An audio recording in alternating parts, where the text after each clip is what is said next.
क्या ये world cup associate countries का है? इस साल 2026 टी20 वर्ल्ड कप में एसोसिएट्स नेशन जो है वो फुल फ्लेजेड नेशन को बता रहे कि बाबू क्रिकेट में कुछ भी हो सकता है। मतलब यूएसए ने इंडिया को ऑलमोस्ट पटक दिया था, नीदरलैंड ने तो हरा ही दिया था, स्कॉटलैंड ने सरप्राइज किया था, लेकिन नेपाल ने इंग्लैंड को लगभग हरा दिया था।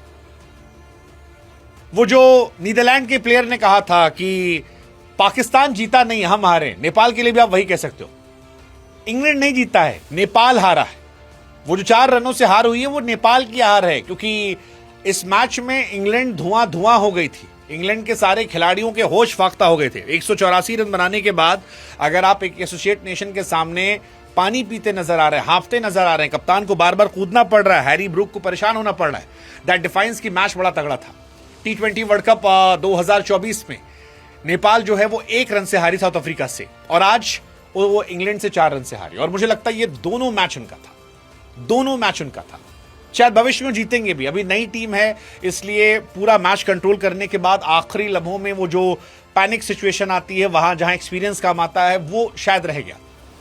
बट लगभग ये मैच वो जीत गए थे, लगभग मैच जीत गए थे। नेपाल को आखिरी ओवर में 10 रन चाहिए थे, और अगर आपको टी20 मैच में 10 रन चाहिए तो आपका मैच जीता हुआ होता है। मतलब 10 रन इज नथिंग अगर आप 184 चेस कर रहे हो और आपके पास एक वेल एस्टेब्लिश बल्लेबाज है। लेकिन वही था कि आखिरी ओवर में नेपाल ने थोड़ा स्ट्रगल किया। 0-1-1-2-0-1।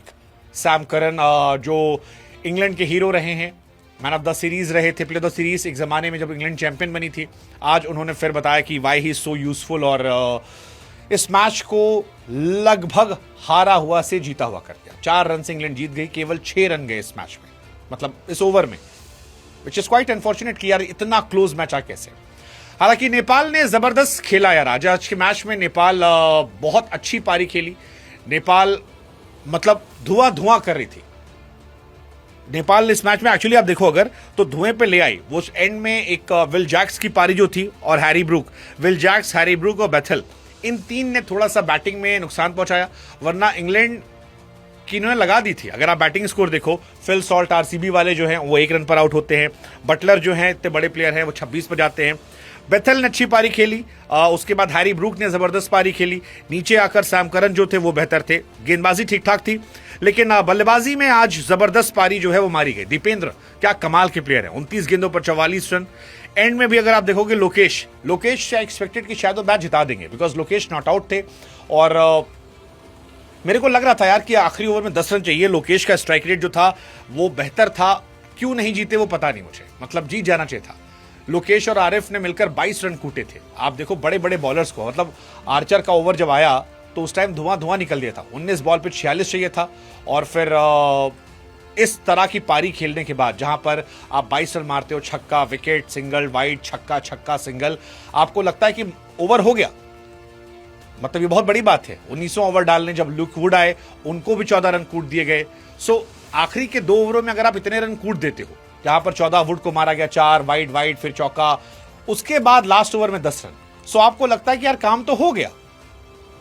मतलब 19 गेंद 46 रन अगर आपको ये चाहिए, और उसके बाद आप पिटाई करते हो, आप जोफ्रा आर्चर पिटाई करते हो, आप पिटाई करते हो वुड की, तो आपको लगता है यार हो गया। लेकिन आई थिंक वो पेस का शायद डिफरेंस हो गया होगा, या प्रेशर ले लिया, पता नहीं, और फिर आखिरी में 5 रन जाते हैं और इंग्लैंड 4 रन से मैच जाती है। नेपाल का दिल टूटा है, ये दिल टूटना बनता है, लेकिन मुझे लगता है कि ये इंग्लैंड की जीत से ज्यादा नेपाल की हार है। जीता हुआ मैच क्लच सिचुएशन में आकर हार जाना 4 रनों से, वानखेड़े में क्या सीन होता। मतलब नेपाल क्योंकि हमारे भाई बंधु हैं, पड़ोस के रहने वाले हैं, आप इमेजिन करो कि मुंबई के वानखेड़े स्टेडियम में नेपाल इंग्लैंड को हरा रही है।